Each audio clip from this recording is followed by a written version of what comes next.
वर्ष का तीसरा सामान्य सप्ताह, बुधवार। पहला पाठ प्रेरित चरित, अध्याय 22, पद संख्या 3 से 16। मैं यहूदी हूँ। मेरा जन्म तो किलिकिया के तरसुस नगर में हुआ था, किंतु मेरा पालन पोषण यहाँ इस शहर में हुआ।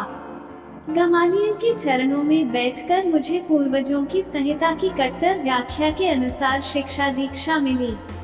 मैं ईश्वर का वैसा ही उत्साही उपासक था जैसे आज आप सब हैं। मैंने इस पंथ को समाप्त करने के लिए इस पर घोर अत्याचार किया और इसके स्त्री पुरुषों को बांध बांध कर बंदीगृह में डाल दिया।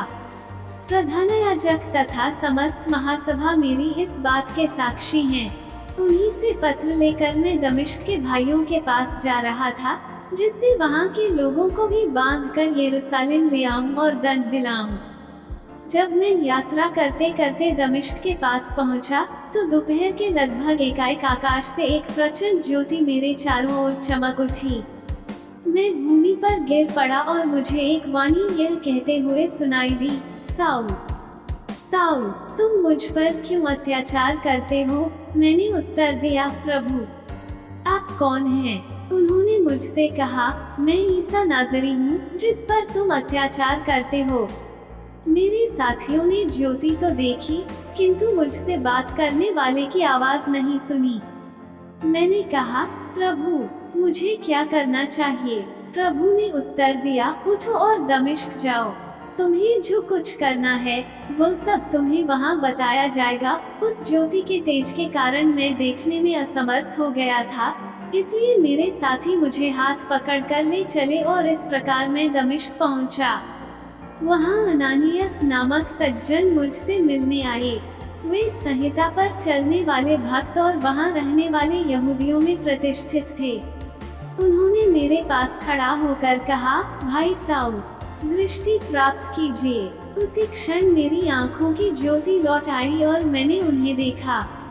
तब उन्होंने कहा, हमारे पूर्वजों के ईश्वर ने आपको इसलिए चुना कि आप उसकी इच्छा जान लें, धर्मात्मा के दर्शन करें और उनके मुख की वाणी सुने, क्योंकि आपको ईश्वर की ओर से सब मनुष्यों के सामने उन सब बातों का साक्ष्य देना है जिन्हें आपने देखा और सुना है। अब आप देर क्यों करें? उठकर बपतिस्मा ग्रहण करें और उनके नाम की दुहाई देकर अपने पापों से मुक्त हो जाएं। सुसमाचार संत मार्कुस, अध्याय 16, पद संख्या 15 से 18। इसके बाद ईसा ने उनसे कहा, संसार के कोने कोने में जाकर सारी सृष्टि को सुसमाचार सुनाओ। जो विश्वास करेगा और बपतिस्मा ग्रहण करेगा उसे मुक्ति मिलेगी। जो विश्वास नहीं करेगा वह दोषी ठहराया जाएगा। विश्वास करने वाले ये चमत्कार दिखाया करेंगे। वे मेरा नाम लेकर अपदूतों को निकालेंगे, नवीन भाषाएं बोलेंगे और सांपों को उठा लेंगे। यदि वे विष पिएंगे तो उससे उन्हें कोई हानि नहीं होगी। वे रोगियों पर हाथ रखेंगे और रोगी स्वस्थ हो जाएंगे। मनन चिंतन। आज का पहला पाठ प्रारंभिक कलीसिया की प्रमुख घटनाओं में से एक को दर्शाता है। साउल की दमिश्क के रास्ते में प्रभु यीशु से मुलाकात। साउल, जो पहले ख्रिस्ती विश्वासियों पर अत्याचार करते थे, मसीह के एक कट्टर शिष्य के रूप में परिवर्तित हो गए, जिसने पहले से कहीं अधिक शक्तिशाली रूप से सुसमाचार की घोषणा करने में कोई कसर नहीं छोड़ी। संत पौलुस अपने दृढ़ विश्वास और उत्साह के लिए जाने जाते हैं। ईश्वर के देहधारण और मसीह के पास का रहस्य के बारे में संत पौलुस का विश्वास बहुत ही गहरा था। उनके ज्ञान को पुनर्जीवित ईश्वर के महान निर्विवाद अनुभव के साथ मजबूत किया गया था। वे यीशु और उसके सुसमाचार के बारे में उत्साहित था। उसके लिए जीना मसीह है और मरना लाभ। वे समय और असमय पर मसीह का प्रचार करने के लिए उत्साहित थे।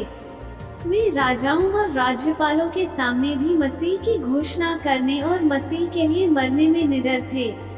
आमीन।